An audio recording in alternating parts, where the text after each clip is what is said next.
مفتی صاحب میں اس طرف آؤں گا کہ کچھ لوگ فرشتوں کو لے کر ایسے لطیفے بناتے ہیں، ایسا عجیب قسم کا مذاق کرتے ہیں کہ جس میں نعوذ باللہ فرشتوں کی توہین ہوتی ہے۔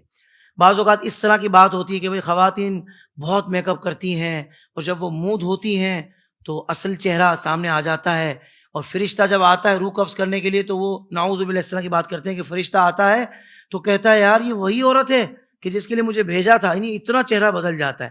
تو اس طرح کی باتوں کو مذاق کرتے ہوئے اس میں فرشتوں کا ذکر لانا اور مذاق اڑانا، یہ اس پر کیا شرعی حکم ہے؟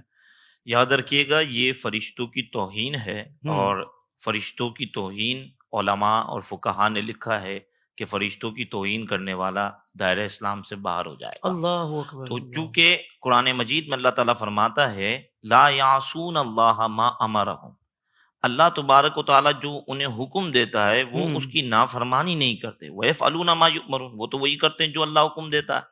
تو جب اللہ حکم دیتا ہے اور ہوں، اللہ تبارک و تعالیٰ نے کسی کی روح کو قبض کرنے کا حکم دیا، اب یہ کیسے ممکن ہو سکتا ہے کہ فرشتہ جو ہے وہ پریشان ہو جائے معاذ اللہ کہ ہوں، جو ہے وہ میں کس کی روح قبض کرنے آیا ہوں؟ یہ صرف عوام کے اندر ٹھٹا کرنے، تمسخر کرنے، مذاق اڑانے، اور دین کی یہ اصول اور بنیاد جو دین کی چیزیں ہوں، ہیں ان کی اہمیت لوگوں کے دلوں میں نہ ہونے کی وجہ سے یہ حرکات کی جاتی ہیں۔ اب اللہ اس اکبر۔ میں مسئلہ صرف اس بولنے والے کے لیے نہیں ہے، ہوں، جو اس کو سن کے ہنس رہا ہے، ٹھٹا کر رہا ہے، ہوں، تالیاں بجا رہا ہے، داد دے رہا ہے، یہ سب جو ہے وہ تجدید ایمان کریں۔ تجدید ایمان کے ساتھ اگر ان کا نکاح ہے تو تجدید نکاح کریں، اگر اوہ، کسی پیر کامل کے مرید ہیں تو پھر تجدید بیعت بھی کریں۔ یہ اللہ، سارے احکامات جو ہے وہ آ جائیں گے۔